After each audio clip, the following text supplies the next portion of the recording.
Hi everyone, welcome to news latest update channel. AP మరియు Telangana state రెండింటికి సంబంధించిన ఏదైతే రెండు తెలుగు రాష్ట్రాలకి సంబంధించి ఎప్పటికప్పుడు న్యూస్ లేటెస్ట్ అప్డేట్స్ అనేవి తెలుసుకోవాలనుకుంటే వెంటనే మన ఛానల్ని సబ్స్క్రైబ్ చేసుకుని రెగ్యులర్గా వాచ్ చేస్తూ ఉండండి.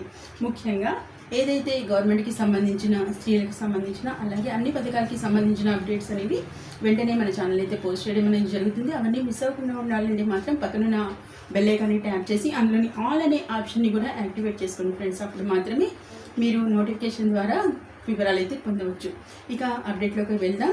ముఖ్యంగా ఏదైతే పెన్షనర్లు ఉన్నారో వీరికి సంబంధించి ఏపీ గవర్నమెంట్ ఒక గుడ్ న్యూస్ అయితే చెప్పింది ఫ్రెండ్స్. ఏదైతే పెన్షన్ని మార్చి 1వ తేదీ నుంచి అందుకునే వారికి అయితే ఒక పెద్ద గుడ్ న్యూస్ని అయితే చెప్పింది. అందులో ముఖ్యంగా 4 శుభవార్తలను అయితే చెప్పినట్లుగా మనకైతే సమాచారం. అందులో మొదటిది చూసినట్లయితే ఎవరైతే కొత్తగా పెన్షన్లు అప్లై చేసుకున్నారో వీరికి సంబంధించి వీరందరికీ గాను పెన్షన్ కార్డులను అయితే పంపిణీ చేయబోతున్నారు.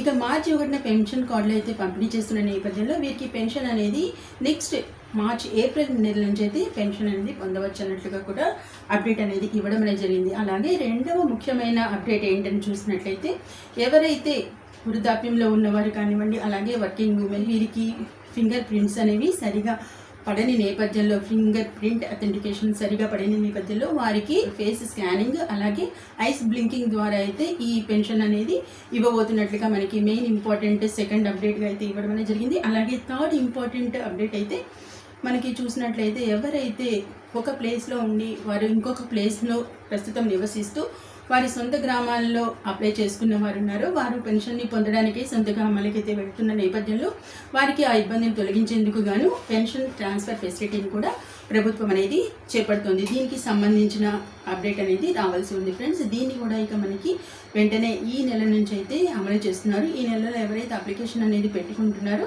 వారికి సంబంధించి ఏప్రిల్ నెల నుంచి అయితే ఈ విధి విధానం కూడా అమల్లోకి వస్తున్నట్లుగా మనకి గవర్నమెంట్ అనేది తెలియజేయడం అనేది జరిగింది. ఫోర్త్ ఇంపార్టెంట్ అప్డేట్ వచ్చేసి మనకి ప్రస్తుతం ఇస్తున్న పెన్షన్ ఏదైతే ఉందో ఇది 3,000కి సంబంధించిన పెన్షన్ అయితే 4,000 చేయాలన్న ఆలోచనలో ఉన్నట్టు దీనికి సంబంధించి క్యాబినెట్లో సమావేశాలు అయితే సమావేశాలు జరుగుతున్న నేపథ్యంలో ఒక ముఖ్యమైన ఇంపార్టెంట్ అప్డేట్ అయితే రావాల్సి ఉంది. దీనికి సంబంధించి 2019 ఎన్నికలకి సంబంధించి 2,000 ఇస్తున్న పెన్షన్ని 3,000 చేసిన నేపథ్యంలో అదే విధి విధానంలో ఇప్పుడు 2024 ఎలక్షన్కి సంబంధించి 3,000 ఇస్తున్న పెన్షన్కి సంబంధించి 1,000 పెంచుతూ ఈ నిర్ణయం అయితే తీసుకోబోతున్నారు. అది ఏ విధంగా పెంచుతారు అన్న అప్డేట్ అయితే రావాల్సి ఉంది ఫ్రెండ్స్. ఇది ఇక మెయిన్గా పెన్షన్కి సంబంధించి ఎవరైతే 3,000 రూపాయల పెన్షన్ పొందుతున్నారో వీరందరికీ త్వరలో ఒక గుడ్ న్యూస్ అయితే రాబోతుంది. దీన్ని 4,000 చేసే అవకాశం ఉన్నట్లుగా దీనికి సంబంధించిన కసరత్తు అయితే మనకి జరుగుతున్నట్లుగా లేటెస్ట్ అప్డేట్స్ ఫ్రెండ్స్. ఇది ఇక మెయిన్ పెన్షన్లకు సంబంధించి, పెన్షన్దారులకి సంబంధించిన మెయిన్ ముఖ్యమైన అప్డేట్ అనమాట. మరిన్ని ఇలాంటి లేటెస్ట్ గవర్నమెంట్కి సంబంధించిన అప్డేట్స్ మీ మొబైల్లో నోటిఫికేషన్ ద్వారా పొందాలంటే మాత్రం వెంటనే మన ఛానల్ని సబ్స్క్రైబ్ చేసుకుని రెగ్యులర్గా వాచ్ చేస్తూ ఉండే ఫ్రెండ్స్. అలాగే వీడియోకి తప్పకుండా లైక్ ఇచ్చి మీ సపోర్ట్ అండ్ ఎంకరేజ్మెంట్ మన ఛానల్కి అందించండి. Okay, thank you for watching.